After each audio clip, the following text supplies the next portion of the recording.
Using e-readers for learning sucks, but they're not completely useless. Some things they are amazing for. I'm gonna just explain to you how to use them more efficiently and whether you should even consider buying one. So here's the chapter list. Chapter 1. Why e-readers give you less retention of material than paperbacks. Chapter 2. More personal take on why e-readers are worse for learning. Chapter 3. What e-readers are actually amazing for. And Chapter 4. Should you even use or buy an e-reader? Chapter 1. Why e-readers give you less retention of material over time. The first thing that e-readers like this have in common is that they are a bit more distracting than a book. You will find yourself reading and twice, 3 times, you will find yourself adjusting brightness a little bit, maybe swapping font size a little bit up or down. You will just find yourself doing that every so often. You wouldn't have those types of thoughts with a paperback.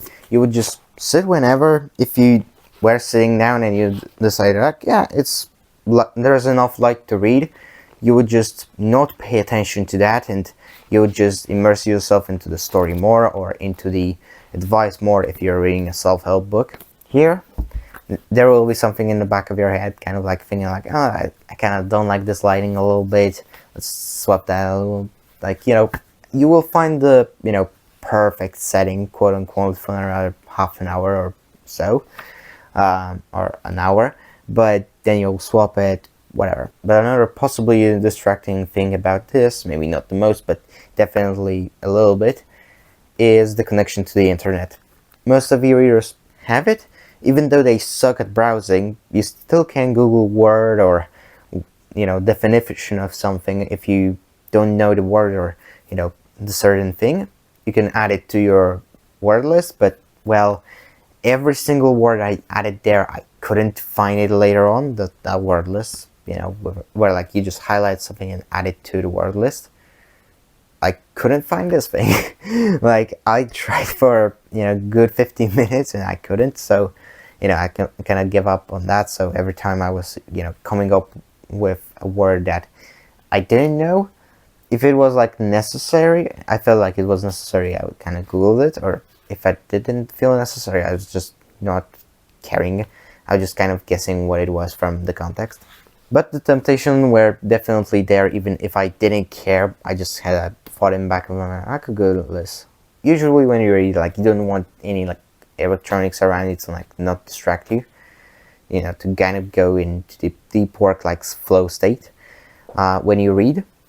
And this doesn't really facilitate that as much as a paperback does for me. And that takes us to why e-readers really are worse at giving you good retention of information than a physical book, because people think that it is mainly due to, like, this being a bit more stimulating, the tactile experience and whatever. I would call BS on that. Honestly, I don't believe in that. Maybe the smell of the book has something to do with it, because there was a study with participants. One were learning with a cinnamon chewing gum, other were learning without it. And when the participants that were learning with a cinnamon chewing gum, they started chewing it during the test, they had a bit better retention. And yeah, this may be in effect, but you're not going to be smelling a book every time you need to refresh some information. And this is kind of a universal smell, which will not be characteristic to any single book, so I would dismiss that. What on the other hand works is the spatial memory, because you could close your eyes and you can imagine your room, right? It's your spatial memory. The same part of your brain is responsible so that if you think, okay, I had this specific note about the Battle of Verdun in my history notebook, I can remember that, oh yeah, I wrote it like on the left side of the notebook, on the left page, and somewhere in the middle of the page. If I asked you about your specific note about X equation in math that you did, recently, you could tell me like where you wrote it, in which notebook, on which side of the page it's most likely on. And that is because this information is engraved in your spatial memory. And that information in your spatial memory, gets tied to the actual information of that were noted down. And this exact phenomenon is responsible for paper being a bit superior to e-readers, because you don't gain that benefit with e-readers.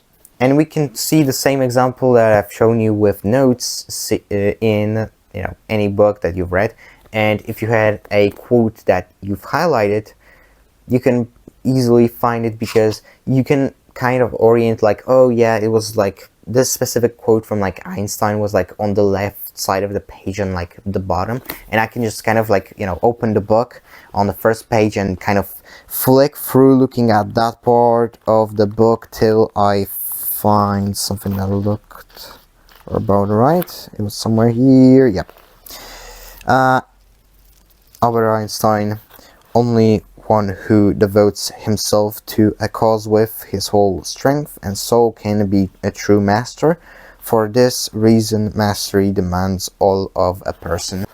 Yep, and this is one of few examples that you can really apply this to. And this also helps you to, revise when you are going back through the book through only your highlights. And even such a small difference like engaging your spatial memory while reading can really go a long way if you give it enough time to really notice the difference. There are two more things about e-readers that are not ideal.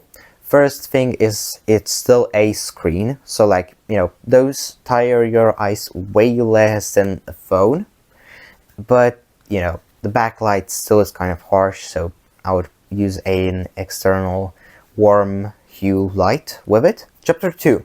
My personal take and why I prefer the paperbacks. Here's the thing, both platforms are okay and better than nothing, but paper really takes the cake here.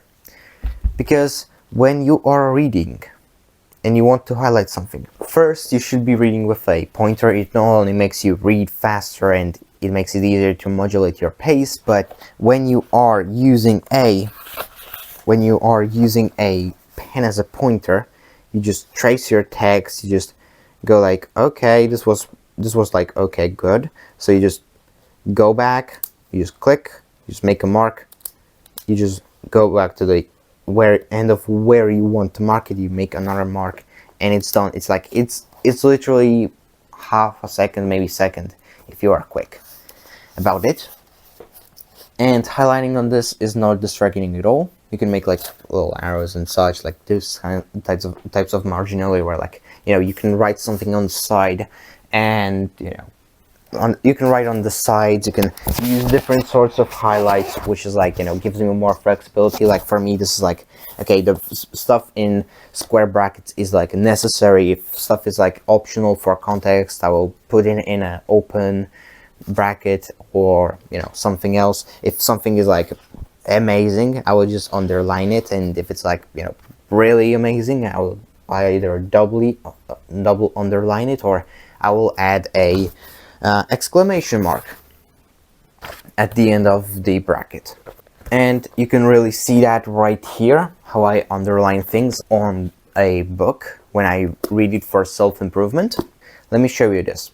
When you are highlighting things in a Kindle, you just swipe the text, and then half of the times you get a little annoyed by auto-snapping, where it sometimes takes 1 too many words and you just get a little annoyed. Just highlighting this is fine, it's great. That's why I really like Kindle for fiction, because then I have a compilation of all the quotes that I gathered during my reading of, rereading of C.S. Lewis, of Tolkien, or The Perfect Run, for example. I can have quotes from that, in one place. And for fiction, that's great. But if you want to make marginal, you need to click note, and you need to type out the thing. And it isn't horrible, but it ain't as fast and as comfortable, for me at least, as in a paperback, or preferably even hardcover, because then it's just a dream to write on. And when you are flicking through the pages to kind of go back to a certain part of the book, when you are revising it, when you are going through your highlights on Kindle, you just go to the folder of highlights. When you are going through that folder of highlights, you just go, to the next quote, to the next quote, to the next quote.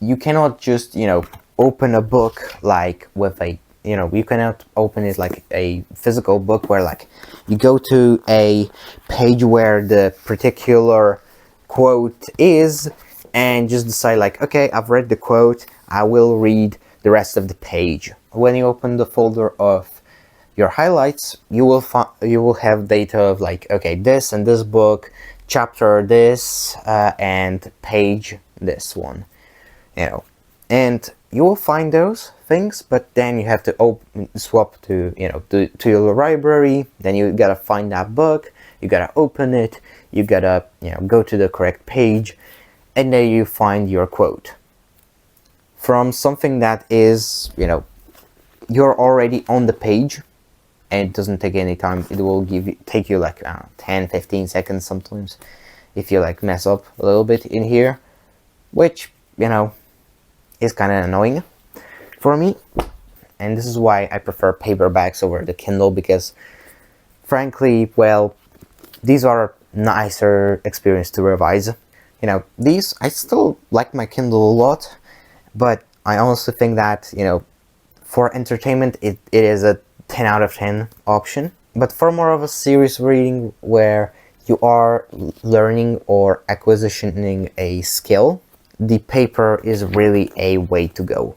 For stuff that you don't care about retention much, you actually would like to retain it less, like a novel where like you want to maybe reread it after like a year or two and have it almost the same way that what you had when you read it first time, only having some clues what happened, but not remembering like the fine points.